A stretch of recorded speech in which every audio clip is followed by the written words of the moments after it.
en a une vingtaine, que je remettrai à mon champion, toute catégorie, son excellent Paul Biya.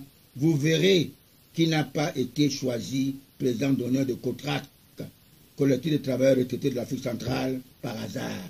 Il est le seul héros qui nous reste en Afrique noire, sans publicité. J'aurais dû demander à mon jeune frère de se renseigner auprès du ministre à Tanganji. L'homme talentueux, mon petit frère, qui me connaît bien. Je suis spirituel. Notre pays, le Cameroun, est béni parce que le 10 janvier 2010, le pauvre reptile de Sarkozy se trouvait avec son homologue Ali Bongo, président de la République du Gabon. Il était assuré que la carotte fut cuite pour déstabiliser notre pays, le Cameroun, par l'entremise de Vincent Bolloré, né en 1952. Je voyais appeler l'homosexuel Marafa, Yaya, son Excellence, Monsieur le Président de la République. Dès que mon candidat naturel Paul Biya avait été informé par un fils du Nord, très important dans sa sagesse du roi Salomon, il a fait appel à la fille de l'ancien président Amadou Ahidjo, qui a levé l'équivoque. Vous devrez savoir que l'ancien chef de l'État de notre pays ne voulait pas se faire succéder par un nordiste, parce que les siens le méprisaient, le qualifiaient d'enfant bâtard, vulgairement Kafiri du Nord et du Grand Nord. Il était très détesté. Certains marabouts enterraient les bœufs vivants pour le voir mourir. Pour vous dire que les potentiels chefs d'État de notre pays furent les autres tribus, Aïssim Vondo et Bois Samuel. Le président Paul Biya a gagné à cause de sa courtoisie, de son respect et de sa noblesse. Mais son épouse Jeanne-Irène a été de beaucoup pour sa réussite. Et Dieu a accepté, car il a toujours dit de frapper à la porte, j'ouvrirai.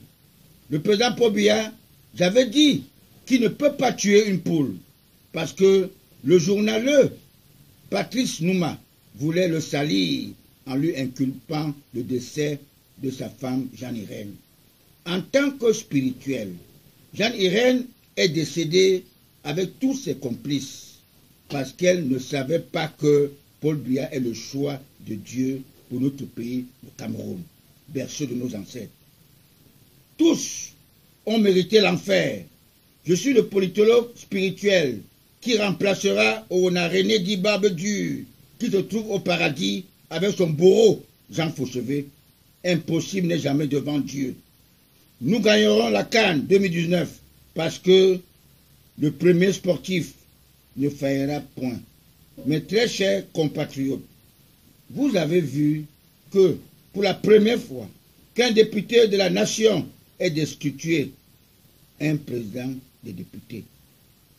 Le Cameroun a commencé avec une véritable démocratie. La Centrafrique montre qu'elle n'est plus dupe. L'Afrique, la zone CEMAC, montre son dynamisme.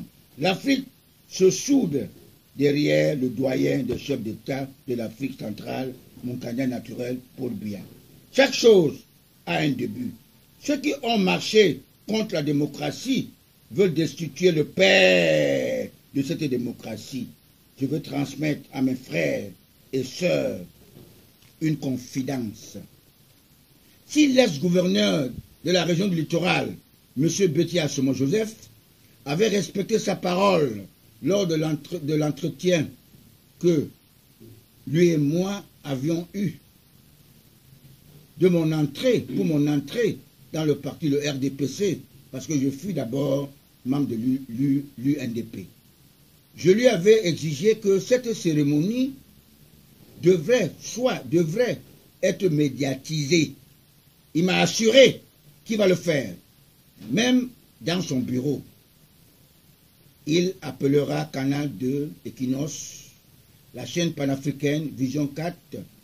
S'il l'aurait fait, je baptiserai plusieurs comités de base à Douala 1er et Douala 5e, parce que dans mon sondage politique, j'ai la certitude que ce sont ces jeunes délinquants qui ont voté Kamto Maurice et Cabral Libi, parce qu'ils ne maîtrisent pas la politique de la période coloniale. Notre parti, le RDPC, a besoin du sang neuf. Et nous, les retraités, nous devrions bâtir notre propre école de parti pour former les vrais nationalistes de première heure, les jeunes qui respecteront la rigueur et la moralisation prônée par notre père de la nation camerounaise. Son pouvoir, la plus grande partie, était confisquée par les anti-patriotes et même par les anti-biens. Il s'est réveillé comme un lion indomptable. Qui vivra verra. Cameroun au Bosso, le chien aboie, la caravane passe. En Centrafrique, notre pays voisin, le jeune archange Touadéra écrase déjà le diable.